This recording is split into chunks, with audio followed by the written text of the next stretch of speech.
Здравствуйте, это уже взрослым о взрослых. Тема очень интересная, не я ее придумал, кстати. Эти даже две темы мне придумала моя дочь. Про то, как очень важно, полезно, необходимо ничего не делать. Иногда, конечно. И, кстати, научить этому детей. Сегодня тема не менее, я считаю, крутая. Давайте два слова в начале, хотя я смотрю, уже звонок есть, но я быстро. О том, что такое ничего не делать. Казалось бы, понятно, да, полезно ничего не делать. Почему полезно, правда, пока непонятно, но вот человек говорит. Но дело в том, что большинство из тех, кто сейчас меня слушает, так жить не могут. И, между прочим, моя прекрасная соведущая Мария Армас только что в этом призналась. Она сказала буквально следующее. Ничего, что я при живой Марии говорю в третьем лице. Или вы сами хотите сказать? Я могу сказать. Давайте сами У меня скажите. есть такая навязчивая фишечка, которую невроз можно вполне себе назвать. Это о том, что надо что-то делать, потому что время проходит, что я сижу дома, сходи на выставку, давай. Жизнь короткая, возьми должна что-то. успеть, да. Да, иди давай на ла-ла-ленд. Ну, это условно, да, у меня есть такая история. Да, что я не могу позволить себе впустую тратить время. Я должна что-то как будто делать. бы время уходит, Да, а ты ничего не делаешь. как я говорю, хватая мешки, вокзал уходит. Точно. Значит, телефон прямого эфира для страдающих от неспособности расслабиться и ничего не делать. И отдельно я хочу поговорить еще о том, что мы и детям не позволяем. Знаете, вот это мое любимое, да, о чем мы сидим. А что, мы все уроки уже сделали и портфель собрали? А что, нам вообще делать теперь нечего? Я помню, моя мама, когда я смотрел «Спокойки», она подходила где-то на середине мультфильма и говорила: так, давай-ка это самый пол на кухне помой. Я говорю: дай досмотрю. Помоешь быстро и досмотришь. И только когда я стал взрослым человеком, конечно, я на нее обижался, я понял, что она сама не могла расслабиться. Это как психоз какой-то. Сейчас обсудим. Добрый вечер. Алло, здравствуйте. Здрасте. Я надеюсь, вы по теме, вы не по прошлой программе. Нет, не знаю, какое прошлое. Как вас зовут? Меня зовут Юля, мне 37 лет. Я помню, что в юности, вот в те минуты, когда мне нужно было найти какой-нибудь выход из трудной ситуации, принять какое-нибудь решение правильное, мне удавалось это сделать именно тогда, когда мне удавалось расслабиться. Вот в этот момент как-то я была спокойна, счастлива и понимала, чего хочу. И обычно после того, как я приму решение в таком состоянии, как-то моя жизнь менялась к лучшему, и приходили нужные люди в мою жизнь, нужные. Короче, получался у меня такой... В общем, это было продуктивно. Сейчас я в трудной жизненной ситуации, у меня развод. Тут не расслабишься, правда? Да. Так, я тревожусь о разделе имущества, сплю с трудом. Мне вроде бы как раз необходимо таки как-то расслабиться, на ситуацию со стороны взглянуть, решение принять спокойно, понять, что для меня лучше. И вот сейчас при попытке расслабиться на меня накатывает то, что совершенно не нужно: тревога, отчаяние. И вот это я не только сейчас заметила, когда развожусь, действительно тяжеловато морально, а вообще последние года 3, что как-то мне надо бы расслабиться, спокойное решение принять, и я не могу. Вот скажите, в чем причина? У меня с возрастом проблемы покрупнели? Вы знаете, Юля, причина, не знаю, с возрастом, может быть, ситуативно, как вы сейчас разводом занимаетесь. Дело в том, что человек не может расслабиться только по одной причине. У него высокий уровень тревожности. Тревога не дает ему возможность, не думать ни о чем мы не можем. Как говорят индийские йоги, человек, который не думает 30 секунд, Бог. Представляете, вы даже 5 секунд не можете ни о чем не думать, здесь только во сне. Поэтому, конечно, мы о чем-то думаем, но одно дело плавно думать, да, знаете, не концентрируясь, да, не цепляясь за что-то, а как бы мысль течет сама по себе, как бы вы и не думаете ни о чем. Или вы напряженно о чем-то думаете, что вас тревожит. Расслабиться буквально. Друзья мои, давайте тоже о терминах договоримся. Это реально ничего не делать. Это не смотреть кино, не читать стихи, не готовить котлеты, не слушать музыку. Расслабиться — это расслабиться. Это вы в тишине, я не знаю, сидите, лежите, стоите, идете, но вы ничего при этом не делаете. В ваших действиях нет цели и смысла, понимаете, да? Вот причина, о которой Юля жалуется, это то, что почему не получается. сразу тревога вылезает. Как только вы ничего не делаете, вы тут же начинаете тревожиться. Понимаете? Я хочу... Вы еще со мной? Я с вами всю жизнь. Да, понятно. И вы какой-то рецепт дадите или... Подождите, или зачем таблетки? рецепты с таблеткой? Может быть, после развода вас отпустят, и вы вернетесь в это детское состояние и сможете опять его испытать. У вас развод скоро закончится? Ну, да, уже тут назрело. Ну и все. Вот как только развод закончится, так оно и будет. Я хочу еще одну интересную вещь вам рассказать насчет думания в период расслабления. Вот есть мыслительная деятельность. Она имеет этапы определенные. Вот если вы решаете какую-то задачу, от задачи по математике для 3 класса, заканчивая задачи под названием «Как жить дальше», да, какие-то жизненные задачи, то сам алгоритм, он одинаковый. Вот слушайте внимательно. Сначала идет анализ, потом идет синтез, и потом идет обобщение. Что это значит? Анализ — это когда вы расчлененно рассматриваете проблему. Вот есть такое исследование, как люди смотрят на картину. То есть взяли и, я уже не знаю, каким изуитским способом, в глаз, ну, смотри, как глаз двигается, зрачок как двигается, вот человек стоит перед картиной, да, и нарисовали график движения зрачка по картине. Вот там есть центральное пятно в картине, вот куда глаз возвращается, как он по углам шарит и так далее. Вот так мы примерно решаем задачи. То есть мы берем разные факты, разную информацию и начинаем анализировать. Анализ — это всегда расчлененка. Это мы берем что-то целое, расчленяем на составные части, чтобы из них что сделать правильно? Из них сделать синтез. То есть перевести их к какому-то обобщению. И вот способность обобщения — это, собственно, в каком-то смысле и критерий умственных способностей. Но наши предки имели еще одну стадию, которой мы лишены начисто. У них была стадия, я вам объясню по-русски, как ее можно понять, представить. Единение с объектом анализа. Например, вот ты смотришь на дерево и думаешь, вот это дерево, вот я его сажаю, оно, я не знаю, яблоня, дает плоды, вот его надо поливать, надо удобрять, плоды будут тогда-то и так далее. Вот сначала наши предки как бы были этим деревом. То есть они умозрительно входили в дерево, они не анализировали, они не начинали с того, что они разделяли дерево на полив, на удобрение, на сбор урожая и так далее. Они как бы его созерцали, как вот просто сам по себе объект, без всякого анализа. Вот такая была мыслительная деятельность. То есть было в этом алгоритме еще одно звено. Время, слава богу, предков позволяло, темп жизни был другой. Ну, правда, и жили люди недолго. Тем не менее, у них была такая способность и такая возможность, не анализируя, не расчленяя объект, вот представить его, как бы эмоционально представить, влиться в него, почувствовать себя им и так далее. Сейчас даже сложно понять, о чем идет речь. Надо специально ходить на какую-то йогу или на какие-то там духовные практики, чтобы тебе это все обратно вернули. А предки, они без этого и дом строить не начинали. Вот представь себе, что лицо представляли себе дом полностью. И только после этого они начинали анализировать, а потом вот этот стадия синтеза, обобщения, и дальше вот этот, собственно, мыслительный процесс на этом заканчивался. Если вы не умеете расслабляться, если вы не умеете ничего не делать, вы не можете качественно анализировать любые ситуации. Почему? Потому что вы подвержены тревоге, и все ваши решения, они производны от тревоги. Я очень жду звонков, кстати, по поводу детей тоже. Добрый вечер.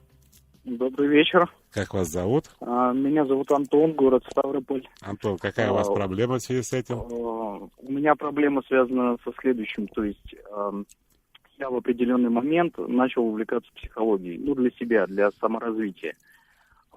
Всегда понимал, что в моей семье никогда нельзя было спокойно присесть. Как вы рассказывали о том, что ты сделал уроки, ты сделал то, сделал это.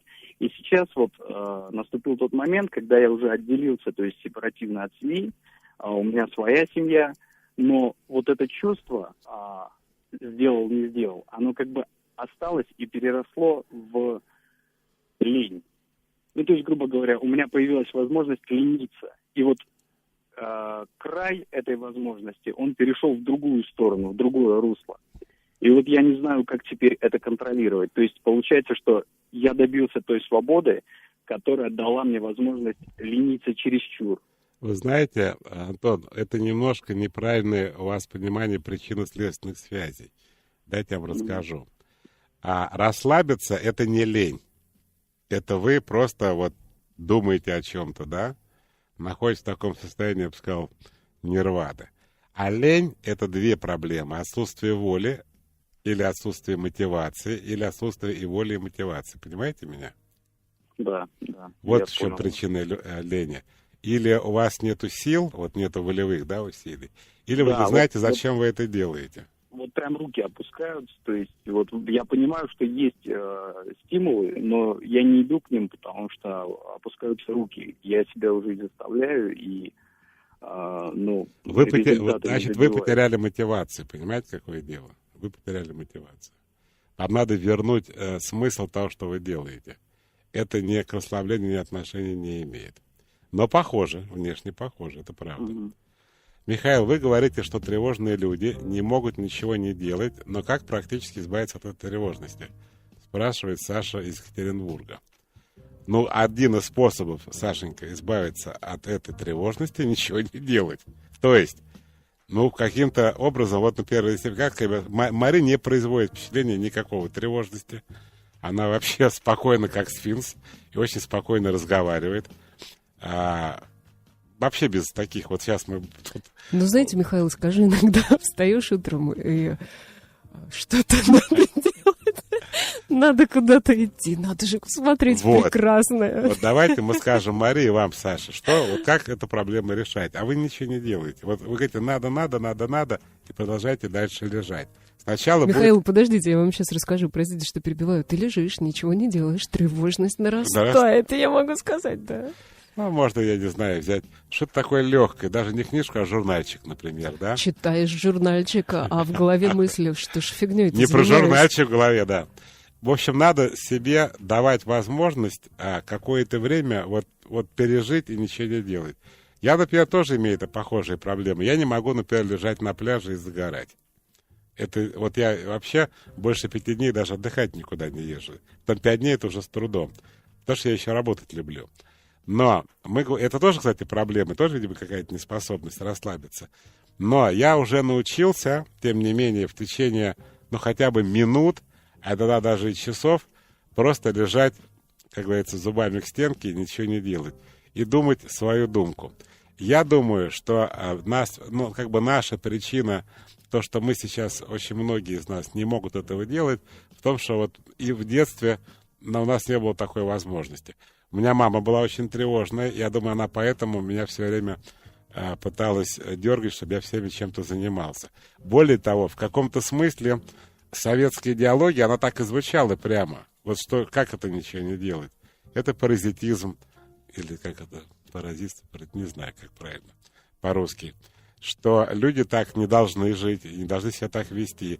Человек должен иметь смысл всегда. По-русски это называется прокрастинация. Нет, прокрастинация, да, это не по-русски, это похоже, да. Это откладывание на потом и не делание. То есть считалось как бы неправильным некое поведение, при котором ты ничего не делаешь. И вот если такие люди... Я, кстати, когда сейчас понял про людей, которые ничего не делают, достигли совершенства в этом. Я достаточно часто бываю в Тель-Авиве. Вот в марте опять поеду. И, много лет уже, не знаю, 15 лет, может быть, 20. И каждый раз, проходя по пляжу в определенном месте, я смотрю, как на одной ноге стоит, сначала был помоложе, теперь он совершенно белого цвета старик, йог, видимо. У него и зимой, и летом все время одна повязка набедренная, больше ничего нет, он такого же черного цвета от солнца. И вот ты идешь, гуляешь теперь по пляжу, проходит 2 часа, он все стоит. Ногу может поменять, может на 2 ногах стоять. И я понимаю, какой у него внутри кайф происходит, что он в течение... А у меня есть знакомый, который 30 лет там живут, говорит, 30 лет стоит. Только сначала был молодой, там собака еще бегала. Собака уже, видимо, умерла, и он уже не молодой. Вот что у него в голове хочется понять, а у него дофига ведь всего в голове. Он совсем непростой парень. Те, кто с ним разговаривал, говорят, там есть о чем поговорить. Вот он настолько, это целая практика, научился расслабляться, что он может так вот стоять, лицом к морю, часами, ну, я не говорю, что он там как цапля, на одной ноге или на двух ногах, это не принципиальный вопрос. Вот он в такое состояние может впасть, при котором он может ничего не делать. Но из-за того, что в советское время, как я уже сказал, это было не принято, считалось, что это нонсенс, человек должен быть чем-то занят, его действия должны быть обязательно осмысленны. И вот у меня есть любимый канал, один из любимых каналов по телевидению, это канал «Время». Это контент Первого канала, начиная с 90-х годов. Какой 90-х? 70-х даже. Даже нельзя поверить, но наша эта программа была в нашей стране. И вот там очень много программ про кино и про театр. И то, как режиссеры или актеры рассказывают о драматургии, ты понимаешь, что это абсолютно чистый совок. Там все должно иметь конкретную нагрузку, идеологическую, духовную, все должно быть осмысленно, каждый, как говорится, лыка в строку и так дальше. Вот я вчера как раз, вы его же не помните, был такой прекрасный человек, Глеб Скороходов, например, давно он умер, он рассказывал про 60-е годы, 70-е годы, про какую-нибудь Инну Федоровну Макарову, мужа ее Сергея Аполлинарьевича Герасимова. И вот как они студентам объясняли, прямо как мать родная, что не может быть, ты не можешь просто так идти в кадре. Ты должен нести нагрузку у тебя в глазах, ты что-то проблемы, короче, решаешь. Сверхзадача, как говорит Станиславский. Вот это вот, мне кажется, абсолютно такое наше советское, которое у нас еще до сих пор живо. Я думаю, американцы в этом смысле похожи. У них негативное отношение к так называемой праздности, к ничего не деланию. Но есть старушка Европа, где как раз целый культ в каком-то смысле праздности, и слава богу, что это где-то есть. А нам это мешает и получить удовольствие от жизни, и как бы обмыслить свою жизнь. Вот знаете, вот в этом что-то есть, какой-то личностный рост, когда ты не занят чем-то конкретным, а ты вот живешь какой-то в это время внутренней жизнью, о чем ты думаешь, в этом реально есть смысл. Я думаю, человек как-то растет, когда он вот может так расслабиться. Но мы даже детям не даем возможность. Вот тут процитировал Лао Цзы: «Не делай ничего, и не будет ничего сделанного». Лучше и не скажешь. А вот тоже вопрос. Что значит ничего не делать? Сидеть в телефоне, пялиться в телек, ехать куда-то — это ничего? Нет, друзья мои, ничего — это ничего. Вот, как сказала Мария очень правильно, что я могу взять журнальчик, но, как сказал Бендер, телом в Калькутте, душой с вами. Она в это время будет не в журнале, а совершенно в другом месте. Это не дает возможность расслабиться. А ничего, это вы можете и в телек пялиться, и в телефоне сидеть, или ехать куда-то, а вы внутренне расслаблены. У нас звонок. Добрый вечер. Здравствуйте. Алло, здравствуйте. Вас зовут? Меня зовут Антон. Вы, Еще один Антон. Еще один Антон в эфире. Ну, Да, Антон, здравствуйте. давайте, рассказывайте. Ну, на самом деле ситуация такая достаточно интересная была. Как раз обычно я любил расслабляться, когда я был молод. Потом я вступил в отношения, потом я оказался в браке. В браке я оказался с женщиной очень трудолюбивой, которая, вот как вы говорите, не умела расслабляться, все время была заряжена на какую-то дальнейшую деятельность. Она эту деятельность творила, она ее создавала для окружающих, она ее прогнозировала.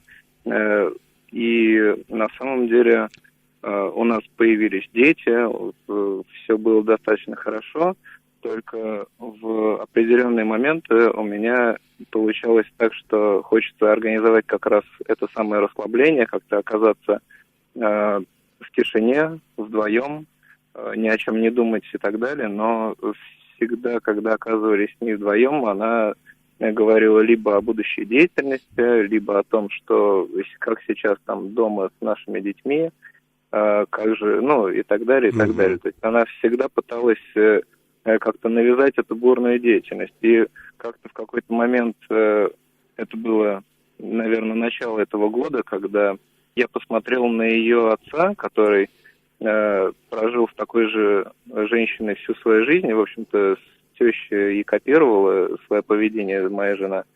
В общем-то, у него ничего не получилось, он так и не посмотрел этот матч, которого он ждал практически месяц. И он в течение всего этого матча то протирал где-то пыль, то уносил чемодан, то еще что-то и что-то. Как-то стало в тот момент страшно. И, в общем-то, я начал задумываться уже о том, что действительно я не отдыхал уже очень долгое время в компании со своей женой. Так. Ну, я дальше углубляться, наверное, уже не буду. Сейчас у нас в отношениях, кризис, и, скорее всего, будет развод. Ничего хорошего, просто я сейчас смотрю на свою жизнь, да, когда она, в общем-то, из нее уже ушла. И первое время я тоже был также абсолютно заряжен, просыпался рано, бежал куда-то, а вот только сейчас, наверное, я начал понимать, что можно в какой-то момент остановиться, и даже за тем же рулем, когда я куда-нибудь еду в далекую поездку, я, в общем-то, отдыхаю. Но... Ну да, кстати, я знаете, что хочу сказать? Что вот эти действия, вот ехать за рулем в поездку, вот здесь человек написал сидеть в телефоне, пялиться в телек, или вот, пожалуйста, Саша пишет, тревога, сажусь вышивать, все уходит. Вот эти действия, да, они переключают как бы мозг на моторику какую-то, на физические действия, и голова в это время действительно может отдыхать. И при тревоге вам еще, пожалуйста, один рецепт, как избавиться от тревожности, научиться расслабляться. Если вы будете, знаете, есть такие вещи бессмысленные, вязать, вышивать, я не знаю, вот, может быть, на музыку переключиться какую-то. В это время вы будете отдыхать. Я, кстати, достиг просто нирваны. Вот я сейчас, смотри, вот пример, пожалуйста. Вот сейчас был разговор, да, с человеком. Я был в разговоре, я отвечал, но я настолько научился расслабляться, что я вдруг понял, что во время этого рассказа у меня мысли вообще в другом месте. Я вспомнил анекдот. Он сказал про тестя, помните, что тесть, он... Мария тоже умеет расслабляться, она не поняла, о чем я спрашиваю. Был такой, как бы был, то ли, я не помню, чемпионат какой-то мира или что там, финал, я не помню. В смысле история про тесте нашего слушателя? Да. Очень красивая, кстати, мне понравилось. А его жена не дала ему посмотреть этот чемпионат. Я вспомнил гениальный анекдот, как мужчина решил посмотреть финал чемпионата мира по боксу в тяжелом весе. 15 раундов, он покупает 15 банок пива, покупает креветочки, покупает полный рыбку. боекомплект. Да, и такой счастливый садится и раскладывает все. И вот начинается передача, да, вот первый раунд, открывает первую бутылку пива и только начинает пить, в это время через 5 секунд нокаут. И весь матч закончен. Вот, черт, что же это? Праздник весь испортил, в это время выходит жена, говорит, теперь ты меня понимаешь. Поехали дальше. Добрый вечер. Мой невроз заключается в том, что я постоянно сижу в телефоне. Он необходим для работы, но вне работы постоянно тревожусь, проверяю соцсети, как от этого избавиться. Олег из Казани. Олег, избавиться от этого нужно, просто необходимо, потому что вы просто кормите вашу тревогу. Жестко скажите себе, сколько времени в день вы сидите в соцсетях. Я сейчас работу не трогаю, я трогаю в нерабочее время. Я вам подскажу, давайте не больше часа. Хотите, разбейте по 5 минут, по 15, по 20. Но, как только время вышло, железной рукой вы закрываете ваш гаджет и идете гулять, дышать свежим воздухом. Постепенно тревога будет... тревога может быть, знаете, это вот икоты перед Диной Федотом. Она может в чем-то другом месте образуется, но от гаджета вы точно отойдете. Вот 17-летний юноша нам пишет. Проблема пишет в том, что когда я учусь, все идет хорошо, живу в системе, занимаюсь упорно уроками, а когда начинаются каникулы, и, казалось бы, настает время отдыха, у меня начинается стресс, я понимаю, что не могу просто ничего не делать, сразу возникает мысль пойти снова сесть за учебу. Вот такая вот у нее неприятная у парня проблема. Добрый вечер. Алло. Здравствуйте. Здравствуйте. Меня зовут Женя, я звоню из Питера. Женя, пожалуйста. Да. У меня уточняющий вопрос по поводу расслабления. Вот я до такой степени, к счастью или к сожалению, по жизни не напрягаюсь, живу в свое удовольствие, что я не чувствую в себе необходимости расслабляться, вот как вы говорите. И я занимаюсь, вот вы сказали, бестолковым занятием вязанием. У меня просто ручки чешутся, когда я не вяжу. Вот, и до такой степени реализуюсь в этом, и мне это так нравится, что я вот в этом чувствую свое именно расслабление. У меня даже по этому поводу проблемы с работой. Потому что именно до такой степени кайфово этим делом заниматься. И вот уточняющий вопрос. Не тревожная я, из-за того, что я не чувствую в себе необходимости расслабляться. Наоборот, песня вспоминает всех Самары, городок, не тревожный ли я? Растревожьте меня. Не, вы не тревожные. Вы знаете, это очень хорошо, что вам не нужно специально расслабляться. Мы делаем программы для тех, у кого с этим проблема. Если человек считает, что он живет гармонично, он не испытывает дискомфорта из-за неспособности расслабиться, то у меня нет для него ни ответов, ни рецептов. Мы говорим о тех людях, для которых это действительно проблема. И я подчеркиваю уже 15 раз, но, видимо, сам с собой разговариваю, потому что про детей пока тишина. Ни в смс-ах, ни в телефонах дети не упоминаются. Видимо, чем-то заняты. Так вот, что очень важно, дать возможность детям, я скажу конкретно, около 2 часов минимум в день, когда они могут ничего не делать, а взрослые при этом не пытаются повеситься, потому что они не могут смотреть на то, что дети ничего не делают. А вместо того, чтобы их сразу из школы таскать на одни занятия, на другие и так далее, где нагрузка еще вырастает от начальной школы к средней, дать возможность ребенку, хочешь спит, хочешь носу ковыряет. Вот даже как в том анекдоте, там, мама, я замерз, говорит, нет, проголодался. Вот чтобы вообще не думать за него, что он должен сейчас делать, чтобы он сам решил. Почему? Что такое личностный рост ребенка, который бездельничает? И это он начинает чувствовать, понимать свою жизнь, принимать какие-то решения. А когда вы все время его дергаете, то он не успевает даже умственно, душевно куда-то расти. Он все время занят какими-то конкретными проблемами. Вот пишет нам, Никита пишет. Добрый вечер, сидим с женой, вас слушаем, а ребенок спит. У нее сегодняшний случай, мне повезло, я могу расслабиться. Хочется максимально помочь ей. Что делать? Слушать дальше. Добрый вечер. Здравствуйте. Здрасте. Меня зовут Анжелика, как раз по поводу ребенка беспокою. А вы знаете, очень быстро разговариваете, вы точно не можете расслабиться, Анжелика. Вы очень быстро говорите. Так быстро говорите. Нет, я-то не против, просто чтобы вы понимали, что это видно даже по разговору. Но рассказывайте. Значит, моему ребенку 18 лет, и у нас, наоборот, противоположная ситуация. Он вообще по жизни не напрягается.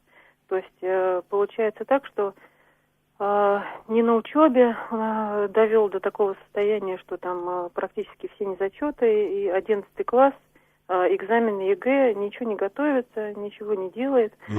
Предлагала ему, если не хочешь учиться, давай как-то, может быть, по поводу работы подумаем, и ты будешь работу устраивать. А аттестат как же? 9 класс есть у него, поэтому 11-й его, я не знаю, может быть, волнует, может быть, не волнует. Пыталась разговаривать, то есть расслабон полный по жизни у него. Нет, но он хочет пойти работать, ему в школе не нравится. Он жалуется вообще на что-нибудь? Нет, он ни на что не жалуется. А чего вам-то не живется? Подожди, а вы что волнуетесь, я не понимаю. Я волнуюсь, потому что это мужчина, ему стоит как-то напрягаться по поводу того, что как его будущее, как вообще себя прокормить. А вы считаете, что человек должен напрягаться из-за этого? Хотя бы какие-то планы на будущее строить. То есть вы не можете представить... на шее. Почему? Ему 18 лет, все, дальше сам. В чем проблема-то? Сам. Я же не могу его выгнать из дома, либо же лишить его пропитания. Еда есть в холодильнике. Вы же не думаете, что он одной едой может насытиться? И, может, деньги карманные нужны для чего-то? В кино сходить. Девочки, штаны себе, трусы купить новые. Нет? Одежду я пока ему покупаю. Нет, пока ему нет 18, я так понимаю. Есть уже есть. Исполнилось в январе. А как же он в школе у вас учится? Он на 2-й год оставался? Нет, он пошел с 7,5 лет. Ага. Давайте все-таки дождемся окончания школы. Он все-таки школьник формально, правильно? Это же быстро произойдет. Полгода осталось до конца 11 класса, полгода. Да? Все, вы ему объясните. Главное, не надо за него жизнь проживать и объяснять ему, что он должен о чем-то волноваться, он не волнуется. Это же он должен волноваться, а вы зачем волнуетесь? А чего вы его работу делаете? Мама. То есть мне расслабиться... А вы можете? Вот такая вы умная, интересная. А психолог сказал расслабиться, я пошла расслабляться. Вы же не можете расслабиться. Я же вам сказал, что даже говорите быстро. Да, я вас поняла. К сожалению, проблема не в том, что у вашего ребенка проблема. У нее пока еще нет проблем, а у вас уже есть. Если вы хотите решить проблему ребенка, то когда он закончит школу, вы предупредите заранее, что кроме еды вам нечего ему предложить. Дальше, как хочет, так и живет. Это его жизнь. Он же мужчина, ему надо научиться самому жить. А зачем вам такой мужчина, которого мама сначала пинала? Иди сюда, почему тебя это не волнует, а давай поговорим, а у тебя экзамен, а потом жена также с ним будет разговаривать. Оно вам надо вообще? Подумайте. Да, хорошо. Михаил, добрый вечер. Я из тех, кто постоянно чем-то занят, а расписывает день по часам. По-другому никогда не жила. Порой нужно обдумать важные вопросы, принять решение, но в беготне проанализировать ничего не получается. Как научиться ничего не делать? Спасибо, Марина, 30 лет. Казань. Дорогая Марина, рассказываю конкретно. Во-первых, ваша суета, видите, она не очень продуктивная, потому что у вас даже нет возможности подумать важные вопросы, принять решение, потому что вы бегаете. Это такая, знаете, как говорят психиатры, стадия мании или эйфории, она совершенно бессмысленная. Вы должны писать расписание. Вы должны начать писать расписание, где у вас каждый день, возьмите сначала немного времени, сколько вы выдержите, 40 минут, час, потом до 2 часов увеличивайте, когда вы не имеете никакого дела. То есть у вас все написано, тут я бегу, здесь я иду спортивным шагом, здесь я ползу по-пластунски, здесь я уже галопом, здесь аллюром, и тут раз, и ничего, провал такой. 2 часа, не написано ничего. И эти 2 часа есть только одно условие, вы не можете делом заниматься. Знаете, как у евреев в субботу, да? Вот хочешь, не хочешь, а ты не можешь работать вообще никак. И вот ты ничего с этим сделать не можешь. Я видел феноменальные вещи, как человек, который курил почти 40 лет, мои друзья в субботу религиозные не курят. То есть, чтобы мы понимали, о чем мы говорим. Они курят 3 пачки в день, а в субботу все отрезает. Они не хотят даже курить. У них нет, то есть они так живут всю жизнь. То есть настолько в крови у них, что в субботу это выходной. Они, там есть свои правила, нельзя зажигать свет, включать воду, пользоваться автомобилем, брать в руки деньги, ходить в магазин и так дальше. И люди к этому привыкают. У них есть целый день с пятницы вечера до субботы вечера, когда они ничего не делают вообще. Что они жрут, ходят в гости, сексом занимаются, беседуют, гуляют. Дело они не могут делать, даже думать. Добрый вечер. Алло. Здравствуйте. Здравствуйте. Меня зовут Люда. Я попала, да? Люда, вы попали конкретно. Да. Здравствуйте. Михаил, у меня такая история. Я нахожусь сейчас в такой ситуации личной.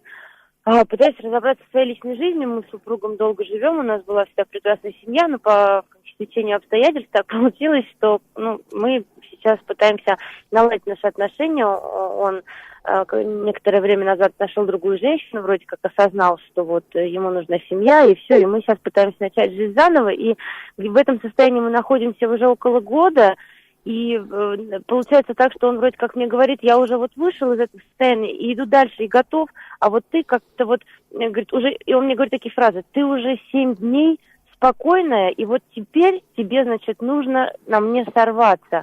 И, то есть, дошло до того, что он говорит о том, что я чуть ли не считаю уже дни, потому что ты эти дни все это терпишь, себе копишь, придумываешь, потом на меня выливаешь, то есть ты находишься, я как бы нахожусь постоянно вот в этом состоянии.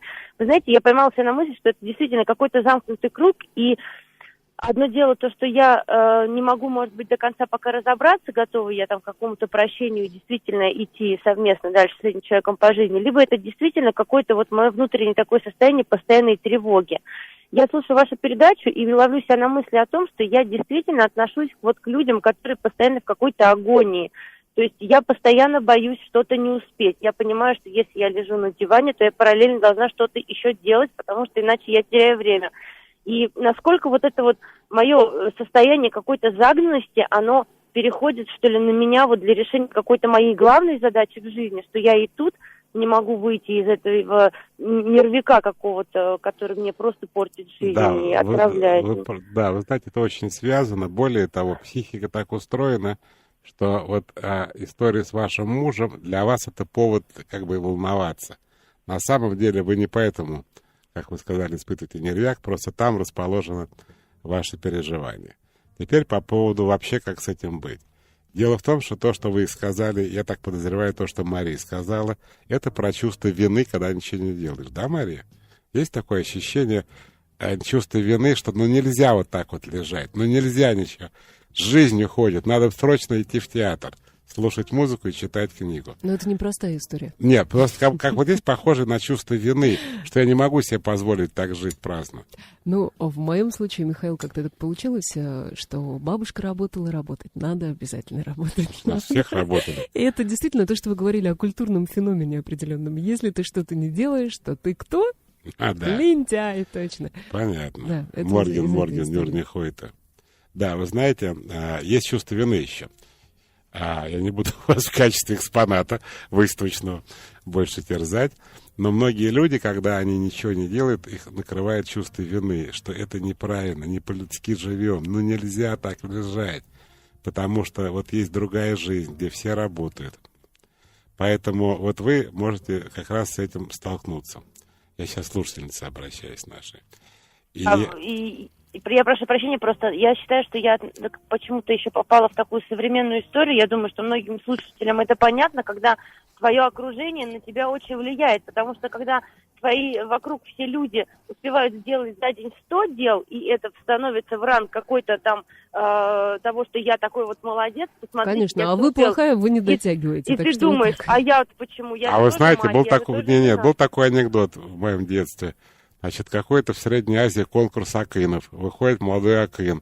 У него такая домбра с 15 струнами, он виртуозно играет между ног, за спиной, вслепую, на 3 инструментах сразу, и уходит. И выходит старик такой, старый акин, с одной струной. Один раз он ее ущипнул струной и тоже вышел со сцены. Ему дали первую премию, а молодому вообще ничего не дали. И зрители говорят, а как так? Это потому что молодой себя ищет, а этот себя уже нашел. Вот и я вам этого желаю. Добрый вечер. Здравствуйте. Здрасте. Меня зовут Ксюша. Вопрос у меня про мою младшую сестру. Мне кажется, она очень, крайне тревожная. Ей 12 лет, и вот постоянно у нее возникают какие-то желания. То есть, мне кажется, я единственная из семьи, кто с ней близко общается. И всякий раз я получаю от нее сообщения по WhatsApp. Я хочу стать блондинкой. Я не знаю, какие фотографии выложить в Инстаграм. Она выкладывает, затем удаляет, и все это ее... Я вижу, что это ее... Нервы не к черту, да? Да, но самое страшное, что в последнее время она мне стала говорить, что она хочет себя убить. Вот. Убить хочет? Да. Потом она сказала, что ей нужен психотерапевт. Ей нужен психиатр. Есть такие суицидальные детские центры, надо найти и туда ее обязательно отвезти. Если даже ребенок формулирует вот в такой форме, даже если он хоть, пугать хочет, неважно, это уже повод серьезно обратить внимание, отвезти к врачу. Да, я вот своим родителям говорила, я просто, росла в той же самой семье, с теми же самыми мамой и папой. Вот. И когда я им говорю, будьте внимательны, то мама говорит, например, что это не так страшно, в том плане, что эти чувства переживают там все подростки. А вы маме принесите статистику суицидов у подростков, чтобы она в сознание пришла, и скажите, я позвонила на радио, и мне психолог сказал, что обязательно надо вести к врачу, специалисту по детскому суициду. Вот, пожалуйста, еще такое. Вот Полина из Франции аж нам написала. А так и не ясно. Зачем уметь расслабляться, ничего не делать? Если в моем состоянии тревожности я могу достигать целей, а в состоянии ничего не делания мне некомфортно. Дорогая Полина, очень дорогая цена вопросов достижения целей. Во-первых, я умею достигать целей, не напрягаясь сильно. Во-вторых, это очень тяжело, как бы насиловать, что ли, себя, заставлять себя идти по результату результат.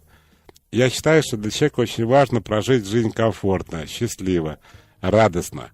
А когда вы губите себя, я сейчас не про вас говорю, так объективно, Нобелевского лауреата, да, но в результате вы получаете Нобелевскую премию, все, конечно, вам аплодируют, но ваша жизнь закончена, вы трагическая личность, которая никогда не жил счастливо, все время тревожился аж на Нобелевскую премию. Вы даже не можете ею воспользоваться, потому что все деньги идут на подавление тревоги. До следующего вторника, пока.